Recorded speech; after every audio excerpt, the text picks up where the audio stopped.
শাকিব খানকে শাকিব খানের মতো লাগছে না, ওয়াও এটা শাকিব খান, মানে দ্যাট ইজ কল গ্ল্যামার।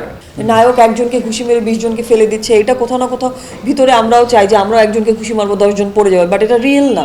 প্রত্যেকটা ক্যারেক্টারের ডিফারেন্ট গ্ল্যামার আছে।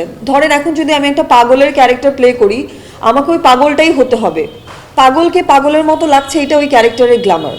আবার আমি যদি কোনো একটা আরবান ক্যারেক্টার করি, যে আমি একজন কর্পোরেট লেডি বা আমি একজন পশ পার্সোনালিটি, তাহলে আমাকে পশ লাগতে হবে।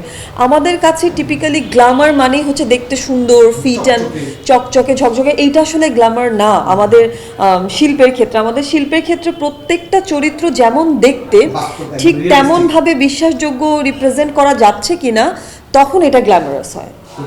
স্যান্ডেলিনা সো, রূপচর্চায় আভিজাত্য। যার কারণে ধরেন এখন যত সিনেমা হচ্ছে, আমরা সিনেমা দেখে ভিমরি খাই কেন, যে আচ্ছা শাকিব খানকে শাকিব খানের মতো লাগছে না, ওয়াও এটা শাকিব খান, মানে দ্যাট ইজ কল গ্ল্যামার। যে শাকিব খানকেও এরকম লাগতে পারে, বা ধরেন নিশোকেও এরকম লাগতে পারে, মেহজাবিনকেও এরকম লাগতে পারে, that is the Glamour of the character. কিন্তু ব্যক্তি নিশো আর ব্যক্তি মেহজাবিন বা ব্যক্তি শাকিব খান থাকলে কিন্তু ওটা গ্ল্যামারাস লাগবে না। পুরো পৃথিবী একদমই পুরুষতান্ত্রিক, তো আমাদের ইন্ডাস্ট্রিতেও গল্প ম্যাক্সিমাম মেল ক্যারেক্টারগুলোকে ভ্যালু করে করা হয়। ফিমেল ক্যারেক্টারগুলো মোরললেস হচ্ছে খুবই শোপিসের মতো একটা জায়গাতে সৌন্দর্যের জন্য রাখা হয়। আমি এইটাতে খুব একটা বিশ্বাসী না। আমার কাছে মনে হয় যে প্রত্যেকটা চরিত্রে আলাদা গুরুত্বপূর্ণ জায়গা আছে, পুরুষের যদি থাকে মেয়েরও আছে।